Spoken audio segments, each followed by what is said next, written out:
TV, Nairobi. Jatend piny William Ruto owacho ni piny owacho mare oikore mar ywayo joket mwandu mawuok e pinje ma oko kolose piny Amerika e kinde romo kod joket mwandu madito mawuok e pinyno. Ruto dok ne chenro mag piny owacho mar goyo jopiny usuru kolero ni ma en okang' mar duoko Kenya kaka achiel kuom pinje madongo e kind pinje Afrika. Chris Owino nigi ler mathoth. E romo mare kod kembe mag weche mag tudruok mawuok e piny Amerika e kar romo mar Silicon Valley e boma ma San Francisco, jatend piny William Ruto osingo mar keto lwasi mayom ne joket mwandu mawuok e pinje ma oko. Here Sitoyo Lopukoit is right here with us. Give you his presentation of M-Pesa, the mobile money innovation that has transformed payments, challenged traditional banking services, and effectively solved transnational security issues. M-Pesa is also Kenya's confident announcement to the world that we are ready, able, and willing to play in the big tech. M-Pesa has over 50 million customers in 7 countries, is involved in 70% of Kenyans' transactions, powers over 5 million businesses, and catch this, 59% of Kenya's annual GDP flows through M-Pesa.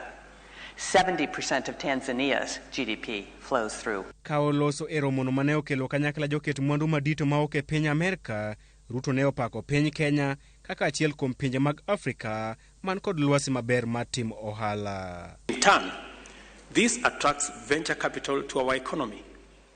This is why Kenya defied a global slowing down of venture capital to record Africa's strongest growth in funds raised. According to the funding tracker, Kenya emerged second in venture capital funding, tying with Nigeria, whose population is 4 times ours, and handily beating Egypt and South Africa. Ruto bende odok ne piny owacho mare e wi seyo mag thung'o jopiny kod osuru, ka owacho ni mano e yo kende mar duoko piny Kenya e ratil mar pinje madito mag dongruok e kind pinje mag Afrika. And the tax on stock-based compensation for employees of startups, as well as domestic equity requirements for ICT companies, have been removed. Again, these are a raft of commitments that I did undertake to make Kenya a destination for the kind of companies that you run. Kenya is the most stable democracy in Africa. Kenya is the gateway to the East Africa market of almost 500 million consumers. Kenya is the regional logistics hub. Kenya is the leading regional financial hub. And Kenya, with its Silicon Savannah and super smart engineers, is the region's ICT hub.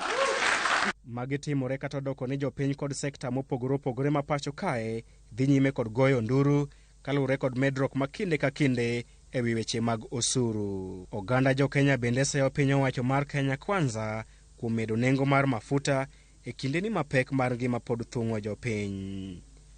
Chris Owino, Ramogi TV, Nairobi.